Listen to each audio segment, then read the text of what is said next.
A paz do Senhor, meus irmãos, a paz do Senhor, graça e paz. Nós estamos aqui a detalhe de Águas Claras. Vamos aqui fazer o comentário bíblico da lição número 9, do dia 27 de novembro de 2022. Os dons de Cristo para o aperfeiçoamento dos salvos. Essa lição que nós estamos estudando nesse trimestre vai falando especificamente sobre a questão dos dons. Na lição número 9, o autor ele vai falar sobre Efésios capítulo 4, verso 7, como texto áureo.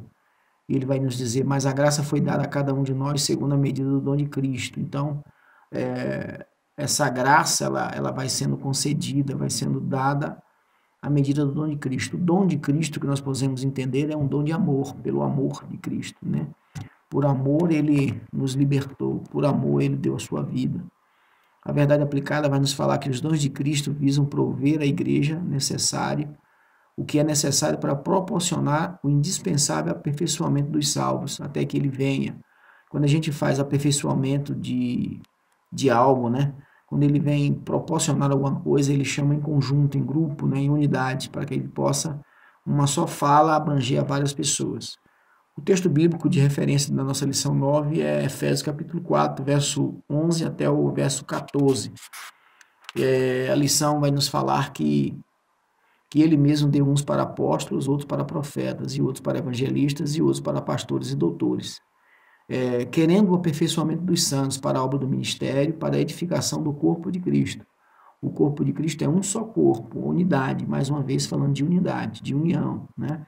Embora sejam diferentes, tenham diferenças, a cabeça é diferente da mão, né? Mas todo tem um propósito de viver em harmonia como corpo de Cristo. Até que todos cheguemos à unidade, olha aí, mais uma vez, cheguemos à unidade da fé e ao conhecimento do Filho de Deus, a varão perfeito, à medida da estatura completa de Cristo. Então, a medida da estatura é uma só, é Cristo Jesus. Então, a nossa referência é essa. Para que não sejamos mais meninos inconstantes, levados em roda por todo o vento de doutrina. Perceba que aqui a gente vê aquilo que podemos dizer que é o contrário à unidade, né? Levados para um lado ou levados para o outro. Não tem uma unidade, não tem uma consistência, não é uma coisa constante, né? Doutrinas de engano, pelo engano dos homens que com astúcias enganam de maneira fraudulosa aos cristãos. Nessa lição nós vamos ver que nós devemos conhecer os dons ministeriais, distribuir esses dons, né? Ou a distribuição desses dons, e a variedade de dons e a multiforme graça de Deus. Esse é um favor imerecido da parte do nosso Senhor e Salvador Jesus Cristo. Então, quando nós olhamos a questão dos dons espirituais, a gente percebe que os dons ministeriais foram ofertados aos crentes como um dom pessoal, com a finalidade que seja exercido de maneira sistemática, de modo a promover o desenvolvimento espiritual e o fortalecimento da igreja de Cristo. Sendo assim, os dons ministeriais não são distribuídos aos crentes para o seu próprio interesse. Todavia, eles são dados por Cristo para servirem ao interesse da igreja, ao interesse comum da igreja. Então, o apóstolo Paulo ele vai nos falar sobre essas condutas de dons, os propósitos dos dons, e lá em Efésios capítulo 4, verso 7 em diante, ele vai começar a falar sobre a destrinçar a condição de dons, né? Ele vai nos tratar sobre os dons naturais, aptidões naturais, e os dons espirituais. Ele vai fazer essa distinção. Então, a partir do versículo 7, ele começa a passar dos elementos comuns a todos os cristãos para a diversidade entre os cristãos. Então, a diversidade entre todos, em todas as congregações, em todas as reuniões espirituais. Então, ele vai tratar da variedade do indivíduo dentro dessa unidade de espírito. Ou seja, toda a igreja é um corpo de Cristo, mas dentro dessa igreja há uma individualidade de pessoas. Então, Deus vai conceder a cada cristão pelo menos um dom espiritualmente falando, ou também de maneira natural, especificamente um dom para cada pessoa. Coríntios, capítulo 12, verso 1 em diante, vai nos falar um pouco mais sobre isso. Então, esse dom, essa condição que Deus nos concede deve ser usado para unir e edificar o corpo de Cristo, trazer unidade, trazer ajuntamento, né? Então, não devemos, né? Ou nós devemos olhar essa distinção entre os dons espirituais para que a gente possa compreender, assim como as aptidões naturais também, a gente possa entender essa variedade que é aquilo que a igreja é formada. Quando nascemos neste mundo, é um exemplo prático disso, Deus nos deu ou nos concedeu certas aptidões naturais, talento de músicas, de cânticos, dentre outras coisas mais. Mas quando nós falamos da esfera espiritual, também assim nós vamos notar e vamos ver que cada cristão ele tem pelo menos um dom espiritual. Basta que a pessoa, na verdade, busque, aperfeiçoe, encontre, na verdade, qual for o seu chamado, a sua aptidão para que possa compor o corpo de Cristo e ali exercer. Então, um dom espiritual é uma aptidão divinamente concedida para serviço, né? Para servir a Deus e aos outros cristãos, de modo a glorificar a quem? A Cristo. E a edificar os irmãos e irmãs que estão comungando da mesma fé. Perceba que quando eu falo comungando da mesma fé, eu estou falando de unidade, eu estou falando de comunhão, de koinonia. Então, a pergunta que nós precisamos responder enquanto essa lição nos apercebe, nos salta aos olhos, é de que maneira o cristão pode descobrir e desenvolver seus dons, né? Qual é essa forma? Existe um modelo, existe uma maneira de você desenvolver esse dom? A primeira resposta ela vem pela comunhão. Pela comunhão uns com os outros na congregação local, isso é fundamental para que haja desenvolvimento dessa maravilhosa graça que é o dom espiritual, né? Então, partindo dessa premissa, né, que nós devemos descobrir e termos comunhão, nós queremos dizer que o dom não é um brinquedo, não é uma coisa própria sua, não é uma coisa particular para que você possa se divertir com o seu dom. Não, nada disso.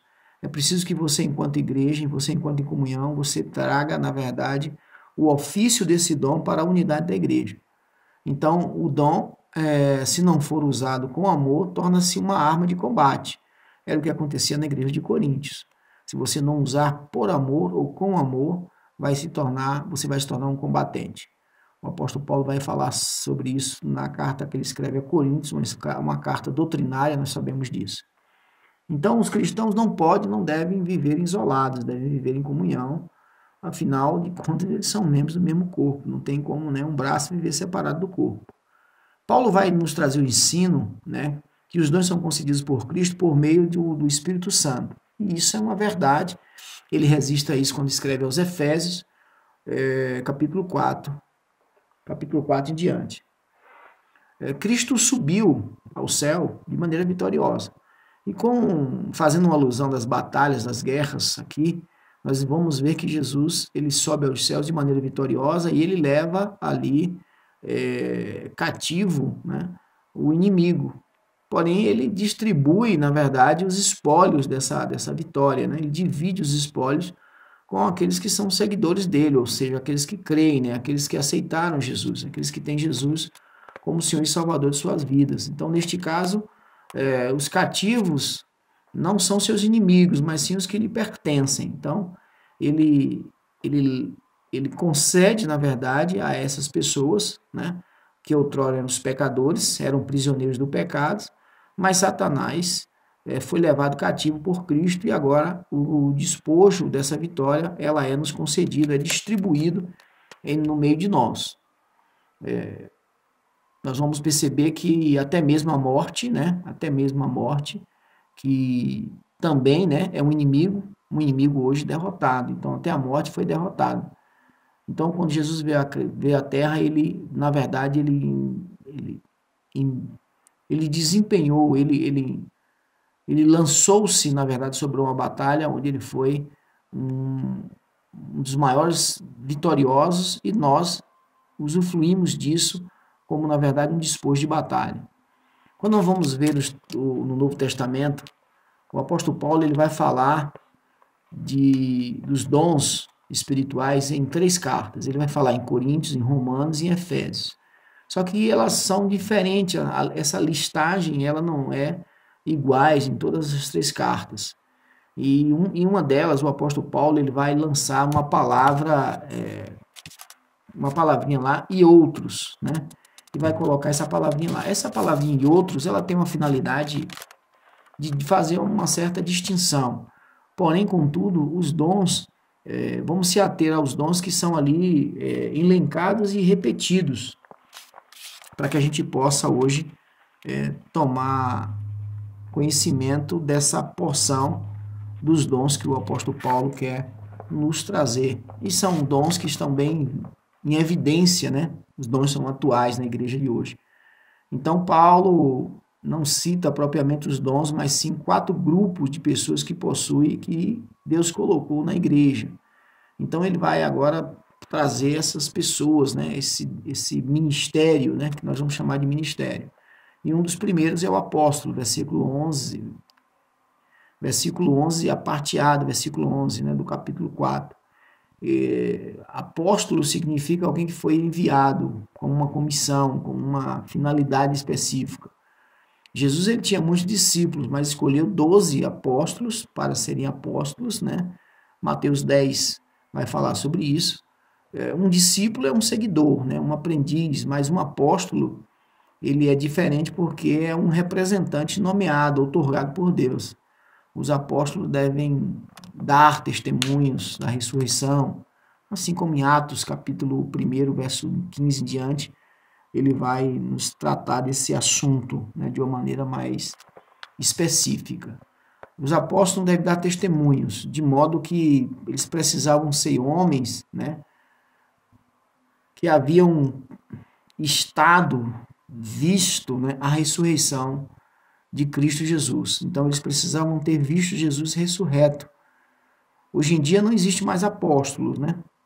No sentido mais restrito da palavra, não existe mais apóstolo, mas nós temos diante de um mandamento, debaixo de uma igreja, nós somos hoje apostólica, porque nós fomos também assim envolvidos. João capítulo 20, nós vamos ver que o apóstolo João, ele vai falar assim como o Pai me enviou, eu também vos envio. Então, João, ele reconhece o seu envio, na verdade, e ele comissiona outras pessoas.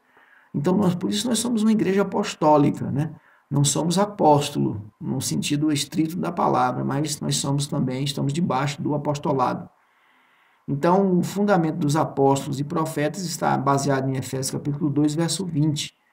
E uma vez, né, que esses alicerces estavam prontos, alicerces que foram lançados pelos apóstolos, eles fizeram a fundação da igreja, eles fundaram a igreja, né? Então Deus autenticou o ministério deles por meio de milagres, né, por meio de sinais e maravilhas. Então, se os alicerces já foram fundamentados, já foram instaurados, nós devemos agora levantar, fazer em alvenaria. Nós vamos ver agora a partir do versículo 11, a parte B do versículo, se nós dividirmos o versículo capítulo 4, versículo 11, em parte A, B e C, nós vamos notar e vamos perceber que agora uma outra característica são os profetas. Quando falamos de profeta, nós geralmente nos atemos a pessoas, ou nós imaginamos pessoas que predizem o futuro ou coisas que irão acontecer em um momento, em uma data à frente, né? No dia de amanhã. Essa é a visão que nós temos de profetas, né? Esse é o pensamento que vem à frente quando se a palavra profeta, ela é lida, ela é pronunciada. Mas o profeta do Novo Testamento era uma pessoa que proclamava a palavra de Deus. Atos capítulo 1, ou Atos capítulo 11, versículo 28, Efésios capítulo 3, ele vai sintetizar essa proclamação dos profetas. Então, os cristãos da igreja primitiva não tinham Bíblias, imaginem assim, né? Eles não tinham Bíblia, o Novo Testamento, eles ainda estavam sendo compilados, né? Eles ainda estavam sendo registrados pelas aquelas pessoas que estavam ali fazendo as anotações. Mas, e aí vem essa pergunta, né? De que maneira, então, né, as pessoas que congregavam, que se ajuntavam, elas compartilhavam da palavra de Deus, né? Como era que essas pessoas das congregações locais, elas poderiam saber das verdades de Deus que possuíam, que estavam acontecendo, né? Então nós entendemos que os profetas eram as pessoas responsáveis por levar, na verdade, essas palavras.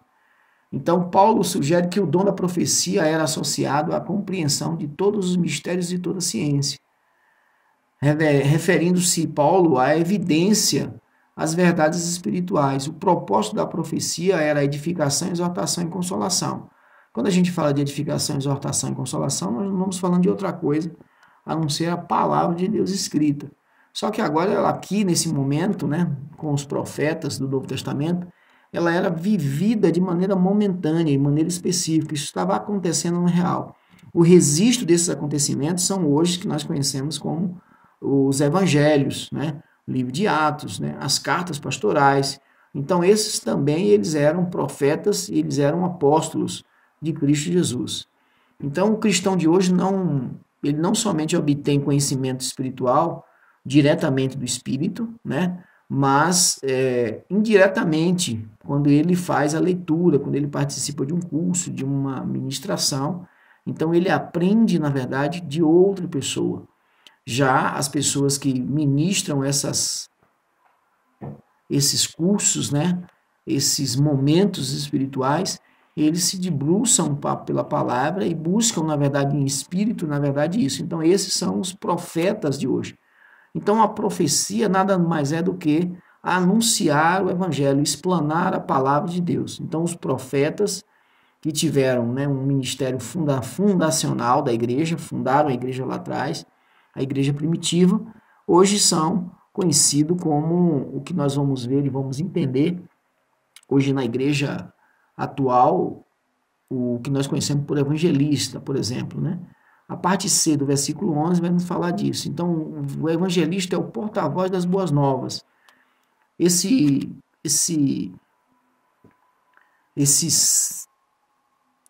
irmão, né? Essa pessoa separada ao evangelismo, a ser evangelista, chamada de evangelista, esse indivíduo, ele vivia viajando de lugar para lugar, pregando e evangelizando, ganhando almas, libertando pessoas, anunciando Cristo e edificando, na verdade, a todos que ali se reuniam para poder ouvir a palavra. As pessoas que se deixavam, na verdade, serem ministradas.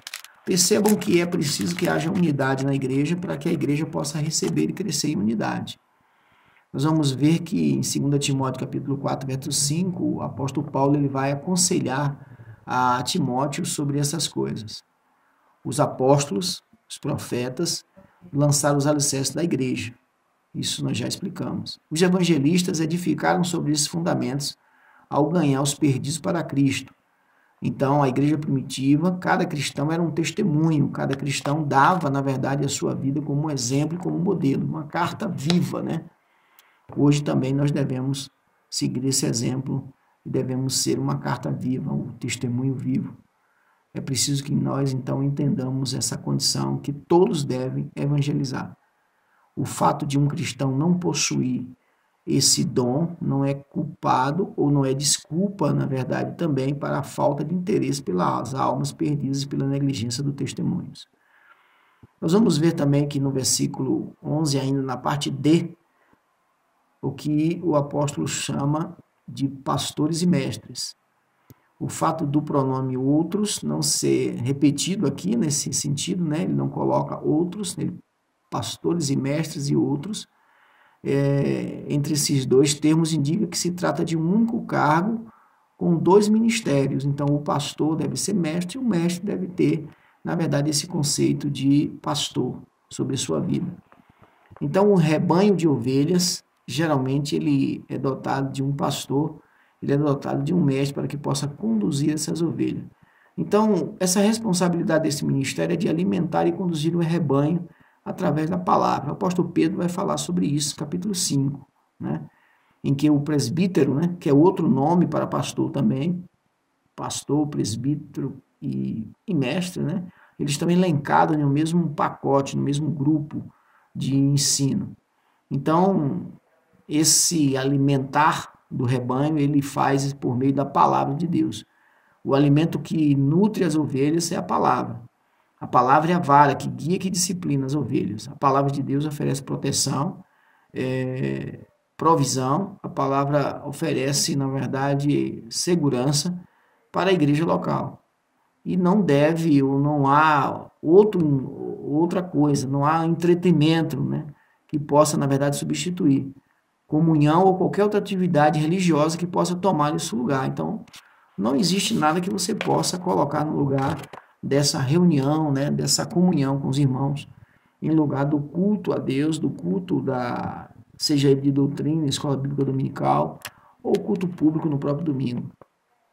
Efésios capítulo 4, 11 a 14 ainda, nessa sessão nós vamos ver que Paulo ele olha para a igreja e ele vê a igreja em dois níveis. Ele vê o corpo de Cristo constituído, né, de verdadeiros cristãos, que são cristãos que estão congregando, que estão em unidade. Quando eles se encontram em unidade, eles começam a crescer de maneira paulatina, de maneira gradual, e eles vão atingindo alguma maturidade. Maturidade também não é tempo, embora o crescimento é uma condição de temporal, mas a maturidade ela é adquirida, não precisa de muito tempo, você precisa, na verdade, se deixar amadurecer.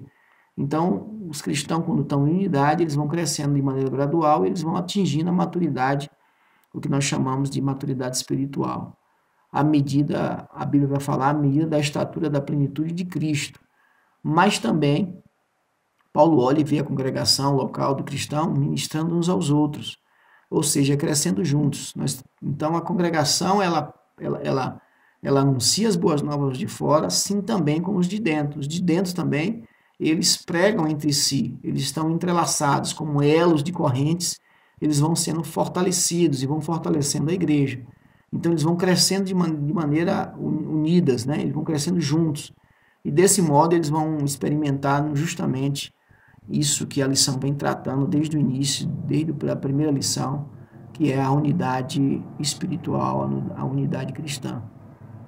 Nós vamos ver que os líderes, né, que são os detentores da aptidão, eles devem preparar os cristãos, o que Paulo vai chamar dos santos, para o trabalho do ministério. A única coisa que Paulo visa quando ele escreve as suas cartas, é a edificação do corpo de Cristo. É edificar o corpo de Cristo. É que o corpo de Cristo se estabeleça, né? É que o corpo de Cristo ele possa se sedimentar. Então, os membros da igreja, eles não contratam, na verdade, um pastor para ele paga um salário para que ele faça todo o trabalho, né? Não é assim que acontece. Antes o pastor ele é escolhido, separado por Deus, então eles convidam para que sigam, para que ele possam ser seguido por toda a congregação como representação da sua liderança.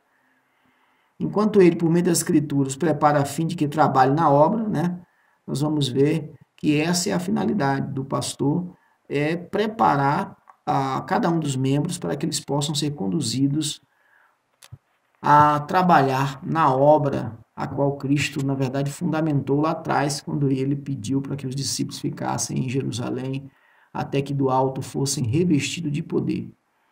Então, quando os crentes, os cristãos, né, eles crescem, quando se alimentam da palavra, eles ministram uns aos outros. O crescimento faz parte dessa condicional. Então, o apóstolo Paulo, ele olha e ele reconhece uma coisa. Para que você possa saber se seu rebanho está crescendo, ele precisa ter a semelhança de Cristo. A semelhança de Cristo é o amor, não tem outra coisa. Nós devemos amar uns aos outros.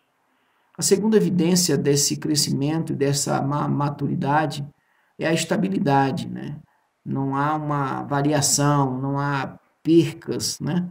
Não há pessoas imaturas que pensam que mudando da igreja vai deixar o problema na igreja. Não tem como deixar o problema na igreja. Você muda e o problema vai junto. Porque geralmente toda discórdia, porfia, ciúme, ira, né, ou facção, ela está lotada em nós. Nós carregamos consigo. Nós temos que nos libertar disso. Nós temos que tomar algum remédio para tirar, na verdade, esse verme de nós. E esse remédio não é nada mais, nada menos do que Cristo nos deixou amar uns aos outros, assim como Cristo amou a igreja. Diferente do cristão maduro, porque o cristão maduro não segue as novidades religiosas, né? Ou os ventos de maravilhas, né? De coisas boas que acontecem e são levados muita gente. Não, o cristão maduro ele não segue as novidades religiosas. Ele não segue os charlatões, né? Que também estão presentes nos meios evangélicos, são figuras, na verdade, que acabam aparecendo com o único objetivo de raptar, né, os filhos de Deus e deixá-los cativos, levá-los cativos, na verdade, as suas seitas. O cristão maduro não, ele reconhece as falsas doutrinas porque ele prega um para o outro, ele ouve a palavra, ele se alimenta, ele está crescendo, ele está em crescimento, então ele se mantém afastado das falsas doutrinas, diferentemente dessa condição das pessoas que são fracas na fé e que não buscam comunhão e estão caminhando sozinhos. Então, os charlatões, ele tem como alvo os cristãos, que nós estamos chamando aqui de cristãos imaturos. O apóstolo Paulo, ele continua a olhar a igreja e ele olha a igreja e ele vê uma terceira evidência, a evidência da maturidade. A maturidade é a verdade combinada com o amor, seguindo a verdade em amor. Efésios capítulo 4, verso 15, falas do apóstolo Paulo. Alguém disse que verdade sem amor é brutalidade. Verdade sem amor é brutalidade. Mas amor sem verdade é hipocrisia. E nós vamos ver que há quem pense que se amamos alguém, devemos proteger essa pessoa da verdade para não magoar. Tolo, é um engano, né? Uma das marcas da maturidade é a capacidade de compartilhar verdades com os nossos irmãos, com os irmãos em Cristo, mas isso deve ser feito com amor ou em amor. Provérbios capítulo 27, verso 6, vai nos falar que leais são as feridas feitas pelo amor, ou pelo quem ama, porém os beijos de quem odeia são enganosos. O apóstolo Paulo, ele continua olhando, e dentro dessa evidência de maturidade nós vamos perceber que há uma característica interessante que deve ser observada dentro da congregação, que é a cooperação. Efésios 4:16. Então nós precisamos notar no meio do nosso rebanho, no meio da nossa congregação, dos irmãos, e sabermos que como os membros de um só corpo, de uma congregação local, nós precisamos, ou de uma maneira, influenciarmos uns aos outros. Precisamos uns dos outros. Cada cristão, ele é mais significante, né? Mais significante do que pareça ou a pessoa possa imaginar, né? Ter um ministério é realizar junto a outro cristão. O ministério, ele é realizado junto a outros cristãos. Então, essa grande essência de estar junto, né, de suportar um ao outro, né? Então, nós devemos juntos seguir a verdade em amor. Então, nós devemos o fazê-lo pela palavra, né? E nós devemos sempre estar observando essa ênfase que o apóstolo nos traz aqui da cooperação. Os cooperadores, aqueles que cooperam. As pessoas que cooperam é porque elas já aprenderam a amar. E os que cooperam porque estão envolvidos em uma unidade espiritual. Isso não é algo que nós criamos, antes é algo que já possuímos, porque nós temos a característica e a semelhança de Cristo. Nós devemos, então, proteger e manter. A verdade, ela vai unir, a verdade, ela tem essa finalidade de unidade, mas as mentiras, elas são, ao contrário do amor, elas dividem, né? O amor une, mas o egoísmo divide, assim nós devemos seguir em amor. Então, amados, a Bíblia Sagrada, no seu todo, ela foi escrita para ser estudada, sim, mas antes de tudo para ser obedecida. Quando nós temos aquilo que conhecemos por obediência, né, à palavra de Deus, nós vamos entender que por tantas vezes e com quantas frequências, né, com tantas frequências, nós vamos ver que a palavra ela é repetida, né? Em algumas palavras nós encontramos a repetição. O apóstolo Paulo, ele é bastante repetitivo na carta dos Efésios, no capítulo 4 em diante. Nós vamos ver capítulo 4, capítulo 5, o apóstolo Paulo é bem repetitivo. Pois, portanto, e por essa razão, né? Nós vamos ver essa repetição. Paulo estava dizendo, eis que Cristo fez por vocês. Diante disso, eis que vocês devem fazer para Cristo. Então, nós devemos ser praticantes da palavra. Então ele é bem incisivo, ele é bem repetitivo no que diz respeito à condição de sermos cooperadores em Cristo pela palavra de Deus, ok? Com relação aos dons concedidos por Cristo, a igreja, através do Espírito Santo, é inegável que para com esses dons sejam percebidos e desenvolvidos por cada membro do seu corpo, né? Nós precisamos entender que é necessário que, como um todo, a congregação esteja em comunhão, esteja em unidade, voltamos a dizer. Percebam quantas vezes nós repetimos a palavra unidade, comunhão. Assim como o nosso sangue, né, que corre por todos os nossos membros e órgãos do nosso corpo, e nos nutre, nos fortalece, levando oxigênio para os nossos membros, nós vamos ver que o sangue ele proporciona o seu funcionamento, mas de maneira interdependente. Mas, embora seja independente, o braço da perna, né, há uma coisa que nós chamamos de harmônica, uma harmonia entre um e o outro. Assim também é o sangue de Jesus e a comunhão com o Espírito Santo. Foi em unidade que os apóstolos, quando estavam lá no cenáculo, capítulo 2 de Atos, né, nós vamos ver que eles estavam em unidade, né, com concordância. Então, assim também é essa condição hoje da igreja, a igreja atual, né? Esses elos são elos de ligação entre os membros da igreja. E, como um todo, a igreja se alimenta espiritualmente através dessa fraterna unidade, dessa fraterna união, né? Essa união, ela é tão necessária para a igreja, assim como o sol é necessário para as plantas. Para que haja o desenvolvimento dos dons, é, portanto, sujeito à busca constante de cada cristão pelos dons através da alimentação, pela palavra de Deus e da estreita relação do amor fraternal entre os membros da comunidade cristã. Na verdade, da Igreja de Cristo como um todo. Essa é uma palavra de Jesus Cristo, quando ele questionado sobre as leis, sobre os decálogos, né? Alguém pergunta qual é o maior dos mandamentos, né? E ele vai falar desses dois grandes mandamentos: amar a Deus acima de todas as coisas e ao próximo como a si mesmo. Ele dá meio que uma resumida, né, do decálogo. Então, nós hoje sabemos, pelo estudo da palavra, pela revelação do Espírito Santo, como palavra de profecia, que os 5 primeiros mandamentos, eles tratam com a relação homem-Deus, e os 5 últimos mandamentos falam da relação homem para com o homem. Então, numa primeira leitura, né, numa primeira leitura vertical e numa segunda leitura horizontal, representando justamente aquilo que a cruz nos traz, que é essa relação que Cristo veio nos ensinar e nos trazer. Ele nunca perdeu a sua comunhão com o Pai, mas ele também, quando esteve na terra, ele também nunca perdeu a comunhão com os homens que ouviram e, ouvindo, na verdade, seguiram a palavra de Deus. Nós queremos entender, queridos, que os dons e os ministérios, eles são uma unidade e foi-nos concedida uma graça, um favor, né, imerecido, para a igreja, para que ela pudesse desfrutar desse período enquanto aqui na terra, enquanto aqui nós vivemos. Nós precisamos então compreender isso, guardarmos isso no nosso coração e termos a nossa vida voltada para as coisas de Deus. Eu quero encerrar por aqui.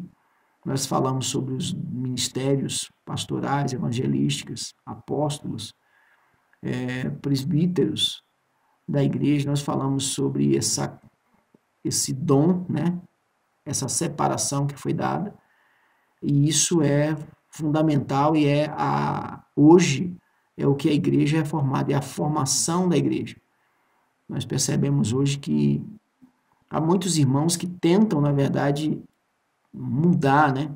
Eles tentam formular uma nova Bíblia, uma nova maneira, uma nova palavra, mas a gente percebe que é impossível nós vivermos sem atentarmos para o que é um apóstolo, para o que é um profeta, para o que é um pastor, para o que é um presbítero e assim por diante. Não que seja uma ostentação, mas para que seja uma condição de ordem, porque os dons de Cristo ele foi distribuído, mas para uma condição de unidade da igreja. Nós precisamos entender isso pela condição de respeito, temor e amor. Que Deus em Cristo abençoe a você, a sua casa. Que Deus abençoe a sua igreja. Em nome de Jesus. Eu agradeço a esse momento.